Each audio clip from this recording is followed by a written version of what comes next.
네, 만나서 반갑습니다. 커피 아재입니다. 커피 알고 즐기면 더 맛있다. 시즌3 먹고 마시고 즐기고, 오늘은 우리 뼈를 구성하는 칼슘에 대한 이야기를 한번 해보도록 하겠습니다. 태초에 하나님은 자신을 닮은 아담을 흙으로 빚었다는 이야기가 있습니다. 인체를 구성하는 대부분은 물이지만 나머지는 여러 원소, 즉 광물질로 이루어져 있습니다. 우리 몸을 구성하는 광물질에서 큰 비율을 차지를 하는 칼슘에 대해서 한번 이야기해 보도록 하겠습니다. 광물질이라는 용어를 사용하는데 몇몇 분들은 생소한 용어가 될 수 있습니다. 광물질 대신에 미네랄이라는 용어를 사용하면 대부분의 분들이 이해가 쉬우실 겁니다. 우리는 매일 일정하게 영양소를 흡수하여 생명을 유지하고 있습니다. 여기에 영양소가 아닌 미네랄도 일정량 섭취해야 합니다. 인체나 식품에 함유된 원소 중에서 산소, 수소, 탄소, 그리고 질소를 제외한 원소의 총칭을 미네랄 혹은 무기질이라고 부릅니다. 인체에 함유된 46종의 원소 중에 96%가 이 네 가지 원소이고, 무기질은 약 4%밖에 되지는 않습니다. 그리고 이 중에서도 다량의 원소로 칼슘, 인, 황, 칼륨, 나트륨, 염소, 마그네슘, 규소이고, 미량 원소로 16종 정도가 있습니다. 뼈를 구성하는 칼슘은 다른 원소에 비해서 그 양이 많습니다. 칼슘은 우리 신체에 풍부하게 있으며 음식을 통해 꾸준히 섭취하기 때문에 부족에 의한 증상을 쉽게 알 수가 없습니다. 하지만은 나이가 들어감에 따라 몸속에 칼슘이 부족해지며 나타나는 골다공증과 류마티스 관절염, 심혈관 질환은 매우 심각한 문제를 만들어냅니다. 특히 골다공증의 경우 갱년기 여성에서 많이 발생하지만은 남성이라고 해도 안심할 수는 없습니다. 골다공증은 특별한 증상 없이 병이 진행되는데, 골절이 되기 전까지는 자각 증상을 느끼지 못하는 경우가 많습니다. 그렇기 때문에 특히 주의를 해야 할 질환입니다. 골다공증은 척추, 손목, 고관절 등에 주로 일어나는데, 관절 골절의 경우 20%는 사망에 이르고 40%는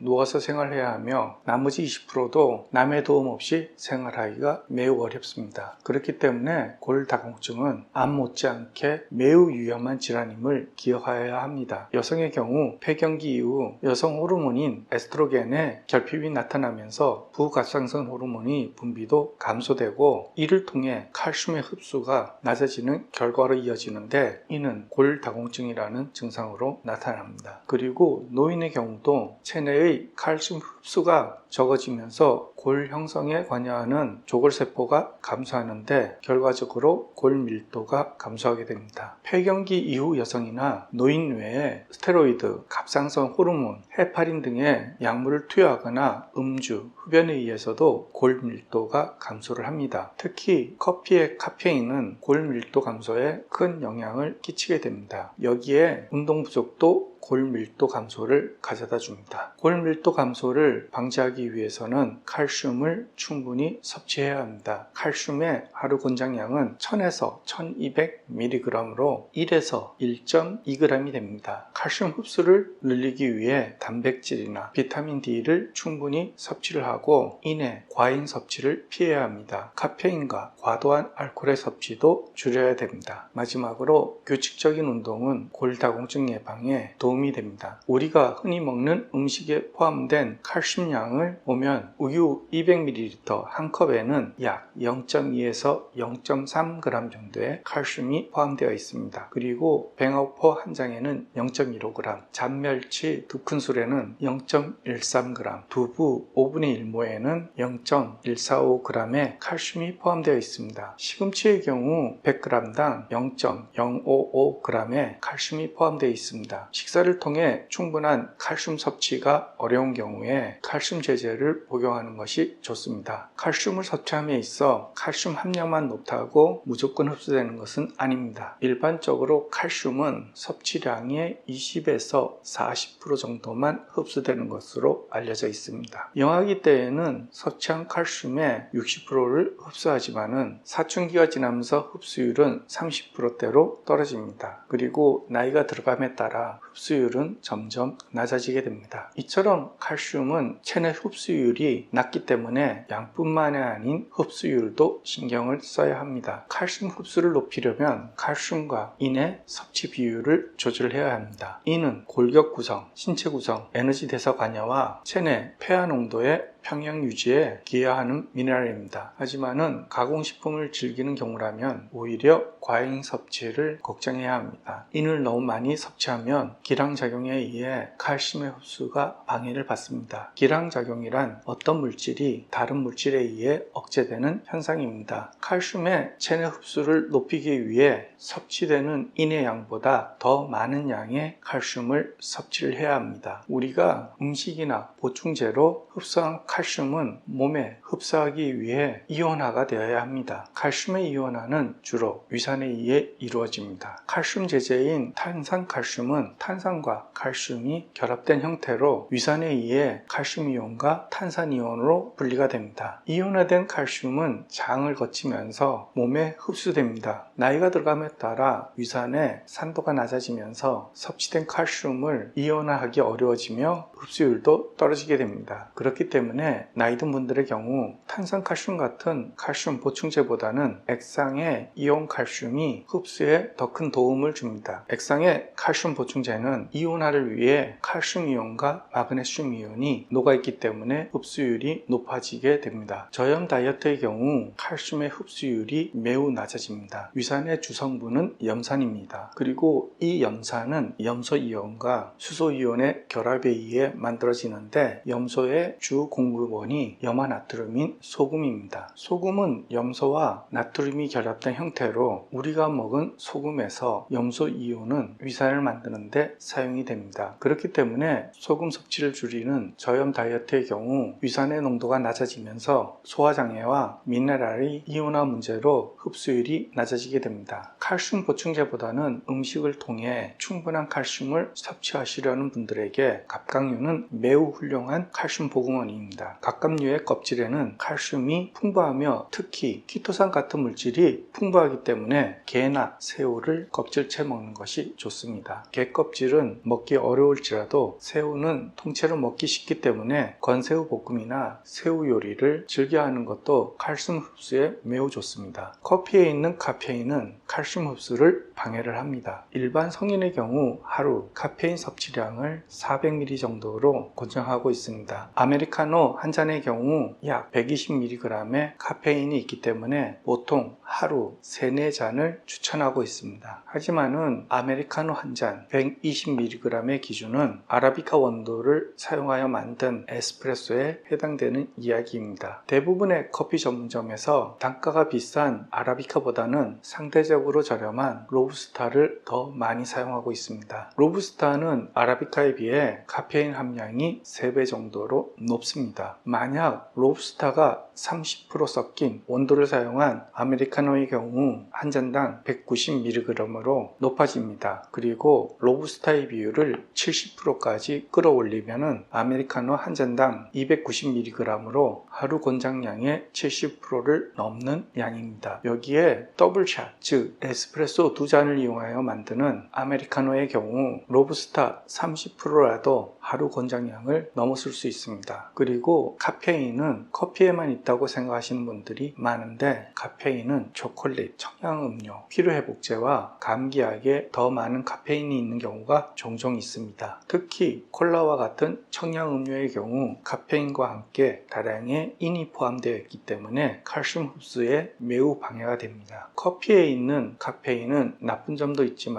좋은 점도 있습니다. 그리고 커피에는 카페인 외에 항산화 물질인 크로로겐산이 풍부합니다. 그렇기 때문에 하루에 2-3잔의 아라비카 원두로 만든 커피를 꾸준히 마셔주는 것이 건강에는 더 유익합니다. 오늘 준비한 내용은 여기까지입니다. 그럼 다음에 또 뵙도록 하겠습니다.